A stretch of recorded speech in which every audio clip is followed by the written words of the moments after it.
इस वीडियो में वी3 का सभी प्रयोग सीखेंगे। वी3 का प्रयोग अलग अलग तरीके से अलग अलग वर्ड के साथ किया जाता है। इसे वी3 का पहला यूज करते हैं पास्ट पार्टिसिपल के रूप में। पास्ट पार्टिसिपल वी3 होता है, लेकिन ये सेंटेंस में एडजेक्टिव का काम करता है। एडजेक्टिव होता है वो जो नाउन या प्रोनाउन के बारे में विशेषता बताता है, उसके बारे में डिफाइन करता है। एक एक करके जानेंगे, कोई दिक्कत नहीं है। इसका पहचान हो जाएगा उसमें पिघला हुआ, देखा हुआ, पिया हुआ, मरा हुआ, ऐसा देखा हो। लेकिन एक वर्ड मेरे पास यहाँ ये भी है, मरा हुआ तो लिखा हुआ है, लेकिन अगर मैं कहूँ सोया हुआ, तो सोया हुआ के लिए आप चाह कर के भी वी3 नहीं लिख पाएंगे, क्योंकि यहाँ पर काम कंटिन्यू है, यहाँ पर वी4 लगेगा। और यहाँ पर पिघला हुआ, देखा हुआ, पिया हुआ, मरा हुआ में यहाँ पर काम फिनिश हो गया। मतलब पास्ट पार्टिसिपल का प्रयोग तब करते हैं जब कोई काम फिनिश हो गया हो, कंप्लीट हो गया हो। तो जब कंप्लीट हो गया तो वी3, और जब काम चल रहा है तब वी4, उससे कहते हैं प्रेजेंट पार्टिसिपल। और वी3 को पास्ट पार्टिसिपल कहते हैं, और ये पार्ट्स ऑफ स्पीच में एडजेक्टिव का काम करता है। इसका स्ट्रक्चर होगा, सब्जेक्ट होगा वर्ब प्लस वी3 प्लस अदर वर्ड। अब सोचेंगे कि वर्ब के बाद फिर वी3 आ रहा है, ये भी वर्ब, ये भी वर्ब, तो दोनों वर्ब कैसे हो जाएगा? तो ये वी3 जो ये वी3 नहीं है, ये सेंटेंस में एडजेक्टिव है, जो वर्ब के बाद तो आ ही सकता है।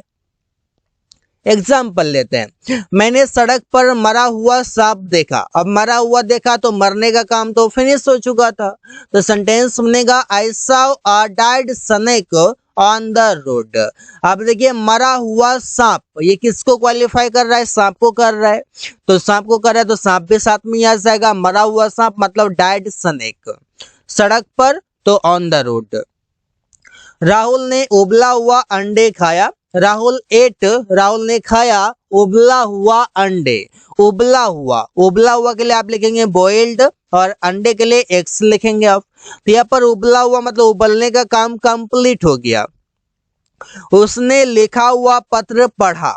उसने पढ़ा, ही रेड, उसने पढ़ा लिखा हुआ पत्र, आ रिटन लेटर। अब देखिए लिखा हुआ, लिखने का काम तो फिनिश हो गया था। अमन ने रिपेयर किया हुआ मोबाइल खरीदा। अमन बॉट आ रिपेयर्ड फोन। अब रिपेयर किया हुआ तो मतलब रिपेयर हो चुका था, रिपेयर होने का काम फिनिश हो गया था। अब परफेक्ट पार्टिसिपल। अब परफेक्ट पार्टिसिपल क्या होता है? ये हैविंग के साथ वी3 होता है, मतलब यहाँ पे वी3 का प्रयोग है, और इसका मीनिंग है कोई काम करने पर, या कोई काम करने के बाद, या कोई काम करके, ऐसे भी हम बोल सकते हैं। तो इसका प्रयोग हम ज्यादातर पास्ट के सेंटेंस में करते हैं, और इसका नाम है परफेक्ट पार्टिसिपल जब हैविंग और वी3 आए। इसे नाश्ता करने पर मैं ऑफिस गया। हैविंग टेकन ब्रेकफास्ट, नाश्ता करने पर आई वेंट टू ऑफिस, मैं ऑफिस गया। हैविंग के बाद यहाँ पर टेकन वी3 आ गया। अपना काम पूरा करके वो घर आया। Having completed his work he came to house. तो सबसे पहले लिखेंगे पास्ट पार्टिसिपल जो हैविंग प्लस वी3 होगा।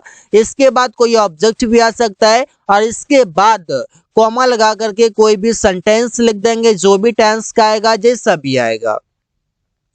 अंग्रेजी सीखने पर उसने एक नौकरी लिया। Having learned English he got a job.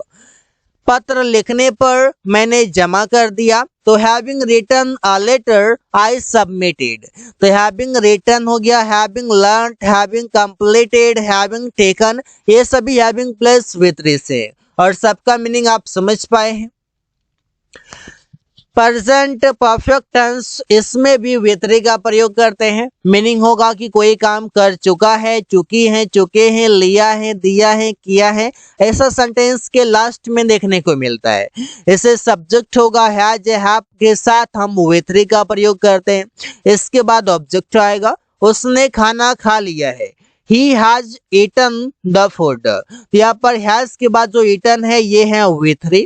वो बाजार जा चुका है। He has gone to market। मैं उससे मिल चुका हूँ। I have met him। अमन अंग्रेजी सीख चुका है। अमन has learned English। यहाँ पर सेंटेंस में ये बात हुआ कि कोई काम कुछ देर पहले ही, मतलब हाल ही में, ऐसा बोल सकते हैं कि हाल ही में कोई काम पूरा हुआ है, कोई काम पूरा हुआ है, उसके लिए आप प्रयोग करते हैं हैज हैव के साथ with 3।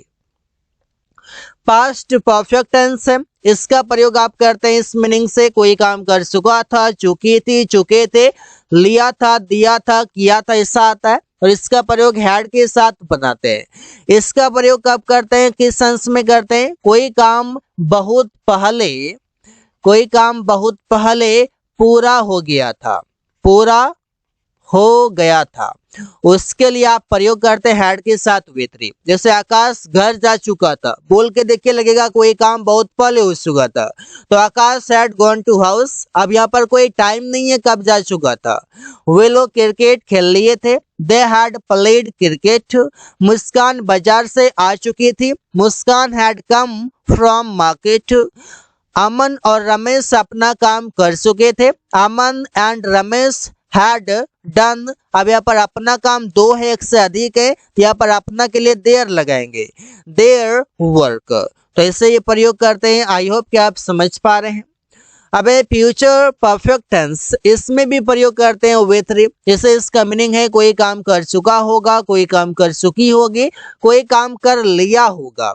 इसका प्रयोग करते हैं will have के साथ with 3। और इसका प्रयोग हम करते हैं कोई काम दिखाने के लिए, कंप्लीट एक्शन को दिखाने के लिए, लेकिन आने वाले समय में, फ्यूचर में। जैसे सीता गाना गा चुकेगी, मतलब आने वाले समय में सीता विल हैव संग अ सॉन्ग, यहाँ पर संग with 3 है। हम लोग स्कूल जा चुकेंगे, we will have gone to school, मतलब फ्यूचर में जा चुकेंगे। वो तुमसे मिल चुका रहेगा, तो ही विल, यहाँ पर वो तुमसे मिल चुका रहेगा, he will have met you, यहाँ पर मेट भी with 3 है।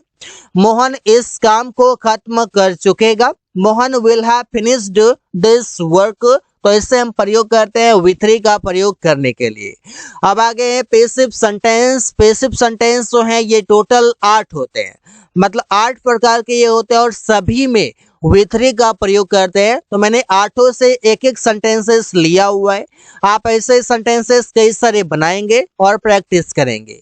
इससे इंग्लिश इज स्पोकन, अंग्रेजी बोली जाती है, स्पोकन with 3 है। The street has been decorated, गली सजाई जा चुकी है। Computer will be operated, computer को चलाया जाएगा, ऑपरेटेड यहाँ पर with 3 है।